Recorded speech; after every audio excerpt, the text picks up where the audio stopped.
El escritorio Linux se ha vendido, sobre todo en los primeros años del presente siglo, como un sistema operativo orientado a resucitar o a mantener vivos ordenadores antiguos.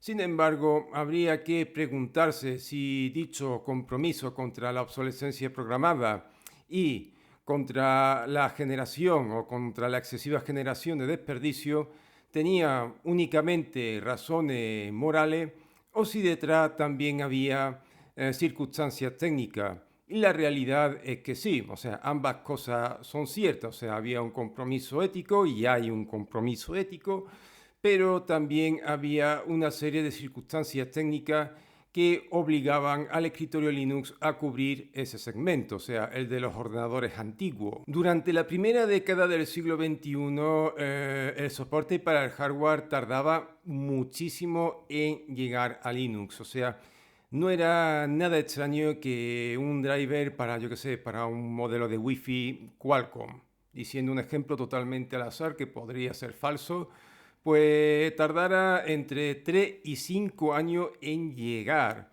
O sea, es una cantidad de tiempo realmente muy grande, o sea, estamos hablando de una cantidad de tiempo excesiva, una espera excesiva por parte de los usuarios y claro, aquello obligaba a los usuarios de Linux a tener que buscar hardware en la chatarrería debido a que, claro, si tú comprabas un ordenador reciente, pues era casi sinónimo de que no iba a funcionar correctamente en Linux.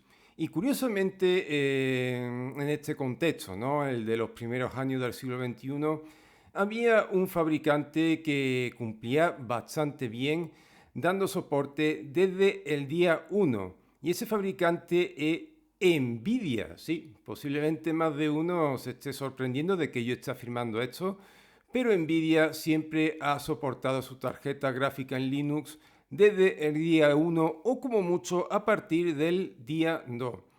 Pero ¿qué pasa? ¿Qué ha ocurrido con Nvidia? Que bueno, que siempre ha dado soporte desde el día uno, por entonces era uno de los fabricantes más queridos por parte de los usuarios de Linux y sin embargo en la actualidad pues bueno, es bastante criticado. Pues la razón es debido a que el soporte que Nvidia da para Linux prácticamente no ha evolucionado nada o apenas ha evolucionado en 20 años. O sea, el soporte que hoy da Nvidia, que hoy ofrece Nvidia a los usuarios de Linux, es casi el mismo que el que ofrecía hace 20 años. Y de hecho, la compañía está evolucionando prácticamente a ratra, tal y como se está viendo con su soporte para Wayland. Con un soporte para el hardware que tardaba tantísimo en llegar en muchísimos frentes, tenemos como resultado que los ordenadores antiguos eran prácticamente los únicos que podían ser soportados por Linux. O sea que los ordenadores antiguos eran el único target que podía cubrir el escritorio Linux. Y a eso hay que sumar el hecho de que por aquella época, a principios del siglo XXI, la aceleración por hardware era una tecnología casi alienígena para los usuarios de Linux. Por suerte en la actualidad tener aceleración por hardware, pues bueno, es la cosa más común del mundo en Linux. De hecho, si tú estás utilizando Nomio KDE Plasma, pues estás utilizando OpenGL, o sea que el escritorio se está apoyando en la GPU para poder hacer diversas cosas, manejar algunos aspectos concretos del escritorio, manejar efectos, pues yo creo que sobre todo son los efectos los que van sobre OpenGL. Pero vaya, no lo sé, así que lo dejaré ahí. Pero lo dicho, o sea, en aquella época, si querías tener aceleración por hardware, la única opción que había, mira por dónde, era Nvidia. A partir de la segunda década del siglo XXI, la situación en torno al soporte de hardware en Linux fue mejorando. O sea, algunos fabricantes, principalmente Intel, empezaron a, digamos, ser un poco más diligentes a la hora de introducir su soporte. Y si bien la cosa pues, fue mejorando poco a poco, para mí el punto de inflexión fue el driver AMD GPU, que abrió la puerta a que a través de la pila gráfica estándar del sistema, no solo tuviésemos aceleración por hardware que ya había por parte del viejo driver Radeon y por parte de Intel, sino que aquel driver abrió la puerta a poder ejecutar videojuegos AAA de Windows de última generación sobre Linux, cosa que yo ya he mostrado varias veces. Y yo creo que, bueno, el mejor ejemplo que he cubierto es el de Resident Evil 4 Remake, que, bueno, cuando hice el gameplay era un juego que fue lanzado al mercado hace poco y lo ejecuté sobre una Radeon RX 7600 estándar que por entonces llevaba muy poquito en el mercado y podéis ver que, bueno, la experiencia a niveles generales pues bastante buena y de hecho el único bajón de framerate fuerte que experimenté fue en una cinemática, ni siquiera fue en el juego. Por lo demás, pues bueno, me ejecuté Resident Evil 4 Remake con una configuración gráfica bastante alta y como veis en 1080p y bueno, podéis ver el gameplay en el que se ve que los 60 fotogramas están bastante sostenidos. Con Linux pudiendo ejecutar videojuegos AAA de Windows con muy buenos resultados, era cuestión de tiempo que ciertas distribuciones empezaran a orientarse al hardware moderno y no solo al hardware moderno, sino también al hardware potente. Porque claro, el escritorio Linux ya podía exprimir ese hardware de manera correcta, o sea, digamos que no desperdiciaba el hardware, por decirlo de alguna forma, empleando el escritorio Linux. Podía ejecutar Linux en un hardware reciente, potente y tener buenos resultados. Pues claro, eso abrió a que las distribuciones y también los escritorios, sobre todo Nome, pues empezaran a introducir cada vez más características y a hincharse. Y la situación ha llegado tan lejos que en la actualidad tenemos distribuciones que están orientadas a equipos potentes. Por lo general, pues bueno, estas distribuciones tampoco necesitan un ordenador de la NASA para funcionar, pero sí, es obvio que no son distribuciones orientadas a equipo antiguo y poco potente, ¿no? El ejemplo más claro de esto es Fedora, que es una distribución que está fuertemente orientada a equipo potente y relativamente reciente. En teoría, con un Intel Core de sexta generación, o sea, un Intel Core i5 de sexta generación, que ya es un procesador ya antiguillo, ¿no? Pues debería de poder ejecutar Fedora Workstation y Fedora Silverblue sin ningún problema. Pero eso, o sea, hemos visto como Nome cada vez, bueno, ha ido consumiendo cada vez más recursos, el propio KDE cada vez se apoya más en la GPU, cosa normal.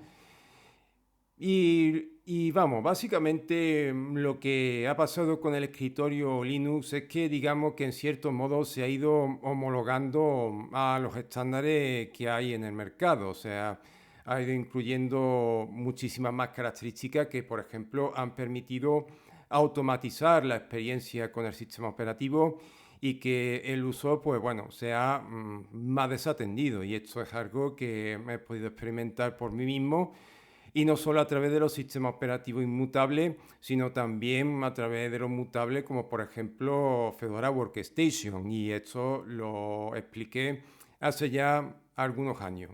¿Cuánto tiempo llevo ya en YouTube? Pero con todo esto sobre la mesa, ¿ha abandonado Linux su misión de resucitar o de mantener vivos ordenadores antiguos?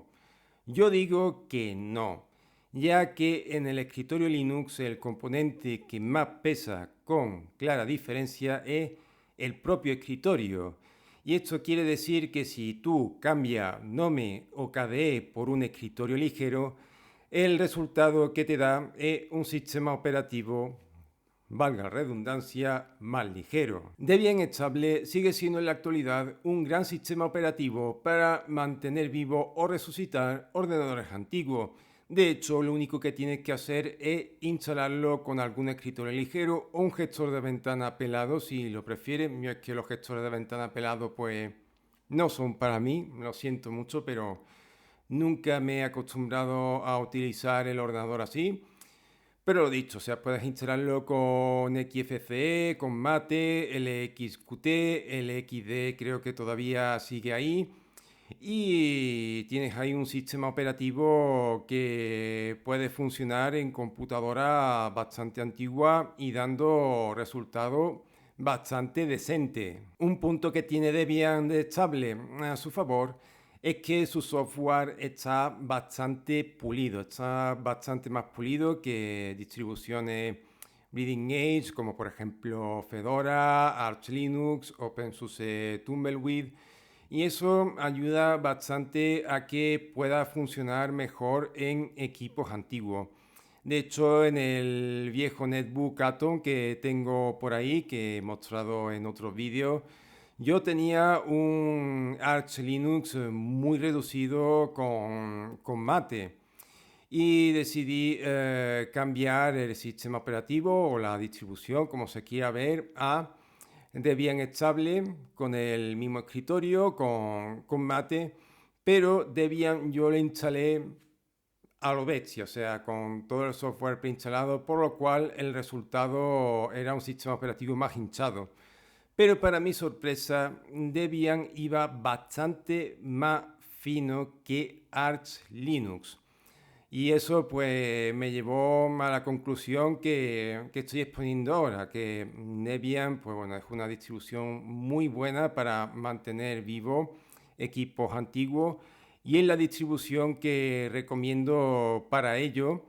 Y también recomiendo Debian debido a que después de Ubuntu la distribución mejor soportada por parte de terceros, al menos a nivel de escritorio. Las soluciones profesionales o el mercado profesional es otra cosa, pero en lo que respecta a aplicaciones que suelen usar los usuarios comunes, ¿no? Como por ejemplo Google Chrome, por mencionar un ejemplo socorrido, pues en ese aspecto Debian detrás de Ubuntu la distribución más soportada, y además Debian tiene detrás una gigantesca comunidad que también puede dar soporte. Por eso recomiendo Debian estable por encima de distribuciones específicamente orientadas a equipos poco potentes, debido a que, bueno, desgraciadamente esas distribuciones orientadas a equipos poco potentes en no pocas ocasiones están sostenidas por equipos muy pequeños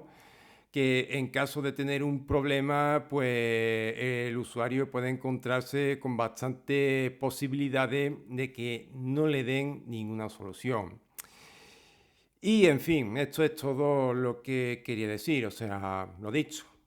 Linux no ha traicionado su misión de resucitar ordenadores antiguos, pero está claro que la mejora en el soporte de hardware ha abierto la puerta a la existencia de distribuciones o de sistemas operativos que están más orientados a equipos potentes que por lo general suelen ser más recientes, ¿no? En fin, esto es todo. Nos vemos en el próximo vídeo. Hasta luego.